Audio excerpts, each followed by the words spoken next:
Hi dancers and welcome back to my channel. So yun guys, panibagong vlog na naman ang aking ibibigay para sa inyo. But before I start, kung bago ka lang sa aking channel, don't forget to click the red button sa baba inyong notification bell sa tabi nito para maging updated ka sa lahat ng videos ko, every post ko.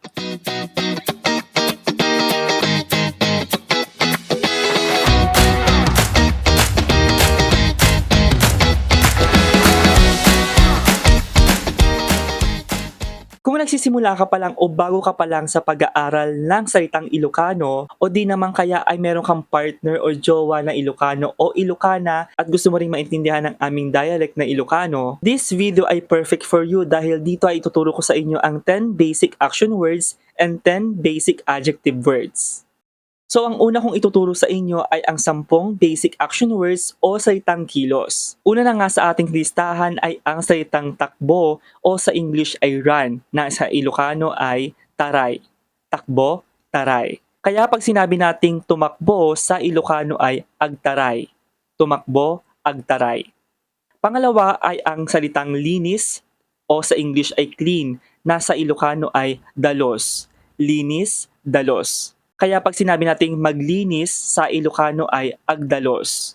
Maglinis, agdalos. Third ay ang salitang sayaw o sa English ay dance, na sa Ilocano ay sala. Sayaw, sala. Kaya pag sinabi nating magsayaw sa Ilocano ay agsala. Magsayaw, agsala. Ang salita namang lakad, na sa English ay walk, sa Ilocano ay magna. Lakad, magna. Kaya pag sinabi nating maglakad, sa Ilocano ay agmagna. Maglakad, agmagna. Ang lima naman sa aking listahan ay ang salitang kilos na iyak, na sa English ay cry. Ang iyak sa Ilocano ay sangit. Iyak, sangit. So kapag sinabing umiyak, sa Ilocano ay agsangit. Umiyak, agsangit. Pang-anim ay ang salitang away, na sa English ay fight. So kapag sinabing away sa Ilocano ay apa. Away, apa. So kapag sinabing mag-away sa Ilocano ay agapa. Agapa. 7 naman ay ang salitang tawa o laugh sa English, na sa Ilocano ay katawa. Tawa, katawa.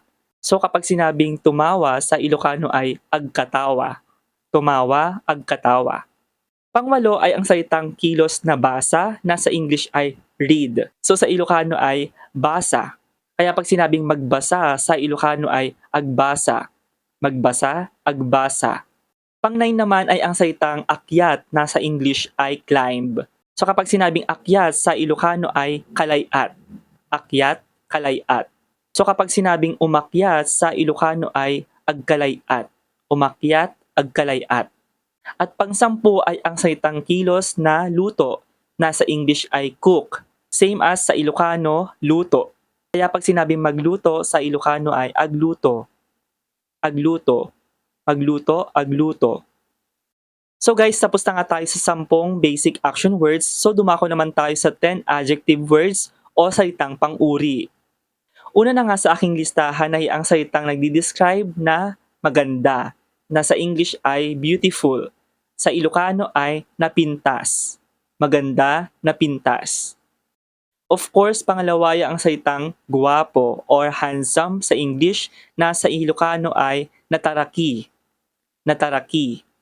Pangatlo ay ang salitang pangit or ugly sa English, na sa Ilocano ay napangso o nagalas.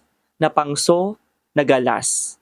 Pang-apat naman ay ang salitang mabango o sa English ay aromatic o smells good.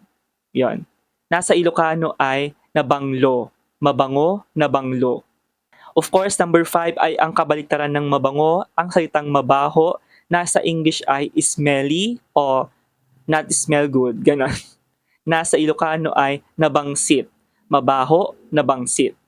Pang-anim naman ay ang salitang mabilis or fast in English. Nasa Ilocano ay napartak. Mabilis, napartak. And ang kabalikaran naman ng mabilis na mabagal in English is slow. Nasa Ilocano ay nabayag. Mabagal, nabayag.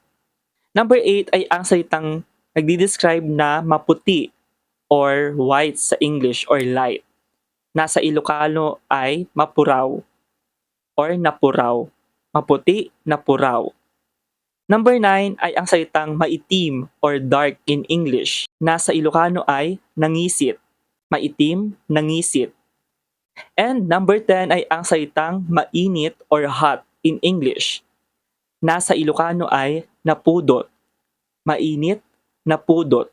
So there you have it guys, natapos ko nang ibigay sa inyo ang 10 basic action words and 10 basic adjective words. And hopefully ay may mga natutunan din kayo sa basic words na ito and hopefully ay magamit at ma-practice nyo rin ang pagsasalita ng Ilocano sa inyong jowa, sa inyong partner, o in everyday routine ninyo. So for more videos like this guys, i-comment nyo lang sa baba yung reaction ninyo, suggestions, and other words na gusto nyo pang i-translate ko, or kung gusto nyo pa ng phrase na gusto nyo i-translate ko, i-comment nyo lang sa baba. Kung di ka pa nakakapag-subscribe, mag-subscribe ka na by clicking the red button sa baba and yung notification para maging updated ka sa lahat ng videos ko every post ko. So yun guys, thank you for watching. Bye-bye!